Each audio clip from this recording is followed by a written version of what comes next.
Hello friends, સ્વાગત છે તમારું મારા કેએન કિચન્સમાં।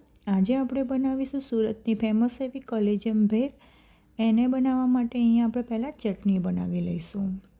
અહીંયા મિક્સર જારમાં મેં લીલા ધાણા થોડા એડ કર્યા છે,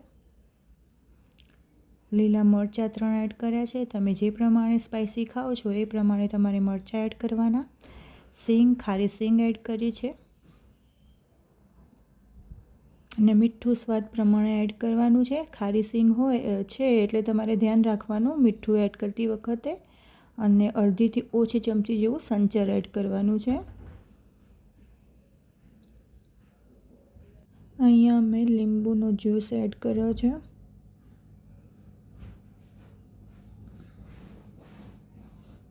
અને કેરીના ટુકડા પણ એડ કરીશું।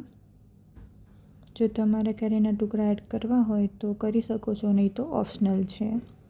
પછી અહીંયા મેં નાના 2 પીસ આદુના એડ કર્યા છે અને થોડુંક પાણી એડ કર્યું છે અંદર, અને એને આપણે હવે ગ્રાઇન્ડ કરી લઈશું। તમે જોઈ શકો છો કે આપણી ચટણી તૈયાર છે। આ રીતે આપણે ચટણી બનાવી લઈશું। હવે આપણે એક તપેલી લઈશું। અહીંયા મેં 1 પ્લેટ જેટલા મમરા લીધા છે।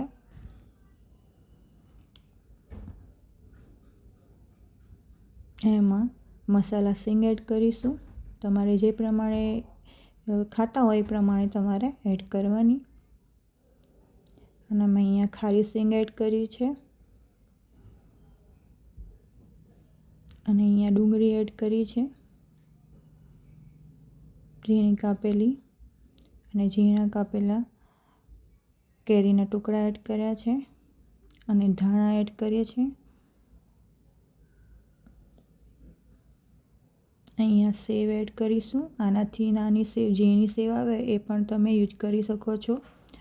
અને લીંબુનો જ્યુસ એડ કરીશું। અહીંયા તમે ચવાણું પણ એડ કરવું હોય તો તમે કરી શકો છો। આ ઘણું પાણી મેં એડ કર્યું છે અને ચટણી એડ કરીશું આપણે, અને આ રીતે આપણે મિક્સ કરી લઈશું। તમારે ચટણી જમતી વખતે જ એડ કરવાની, નહીં તો મમરા પોચા થઈ જશે।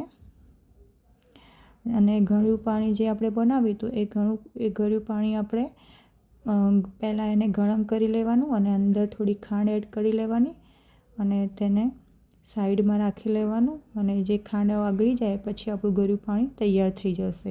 અને આ રીતે આપણે ભેળને પ્લેટમાં કાઢી લઈશું। હવે આપણે આમાં કેરીના ટુકડા, ડુંગળી ઝીણી કાપેલી, લીલા ધાણા આ રીતે બધા આપણે એડ કરી લઈશું। અને ઝીણી સેવ પણ આ રીતે ઉપરથી આપણે એડ કરી લઈશું, કે આ રીતે આપણે એડ કરી લેવાનું। અને હવે આપણે જે ખારી સિંગ કે મસાલા સિંગ હતી એ બંને પણ આ રીતે આપણે એડ કરી લઈશું ઉપરથી।